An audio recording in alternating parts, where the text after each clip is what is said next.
पाकिस्तान की सीनियर अदाकारा नादिया अफकन ने कहा है कि वो मारूफ ड्रामा साज और लिखारी खलीलुर रहमान कमर को जानती तक नहीं है। उनका नाम सुनना और लेना चाहती है, ना ही कभी उनके साथ काम किया और ना ही उनके साथ कभी काम करेंगी। नादिया अफकन ने हाल ही में एक न्यूज के प्रोग्राम में शिरकत की, जहां उन्होंने ड्रामा साज से होने वाली पहली मुलाकात का किस्सा सुनाते हुए उन्हें बदतमीज करार दिया। नादिया अफकन ने बताया कि जब वो शोबिज में नई नई आई थी, तब वो एक जगह इश्तिहार की शूटिंग के लिए गयी। पहले ही खलीलुर रहमान कमर बैठे हुए थे और वो उन्हें नहीं जानती थी।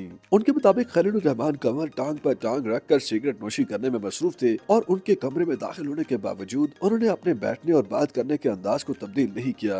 अदाकारा का कहना था कि खलीलुर रहमान कमर ने उनसे पूछा कि आप कौन हैं। इस पर उन्होंने ड्रामा साज से सवाल किया कि भाई आप कौन हैं। नादिया अफकन के मुताबिक बाद अज़ा उन्हें मालूम हुआ कि मज़कूरा शख्स बहुत बड़े लिखारी और ड्रामा साज है, लेकिन उन्हें किसी तरह भी पसंद नहीं आए क्योंकि उनमें खवातीन के साथ बात करने और पेश आने की तमीज तक नहीं थी। अदाकारा का कहना था कि खवातीन के साथ बात करने की एक तमीज होती है जो कि खलीलुर रहमान कमर में नहीं थी। उन्होंने कहा कि वो बड़े लिखारी होंगे, लेकिन वो अच्छे इंसान कतन नहीं, इसलिए उन्हें वो पसंद नहीं है, ना ही कभी वो उनके साथ काम करेंगी। नादिया अफकन ने कहा कि खलीलुर रहमान कमर के बुलाने पर भी वो उनके साथ काम करने नहीं जाएगी। उन्होंने कहा कि वो खलीलुर रहमान कमर को जानती है, उनका नाम लेना सुनना पसंद करती है, ना ही कभी वो उनके साथ काम करेंगी। नादिया अफकन ने चंद हफ्ते कबल भी एक प्रोग्राम में खलीलुर रहमान कमर के साथ होने वाली अपनी मज़कूरा पहली मुलाकात का किस्सा सुनाते हुए उन्हें बदतमीज शख्स करार दिया था, जिसे खवातीन के साथ बात करने और उनके सामने पेश आने तक कभी सलीका नहीं। YouTube पर गूगली न्यूज देखने के लिए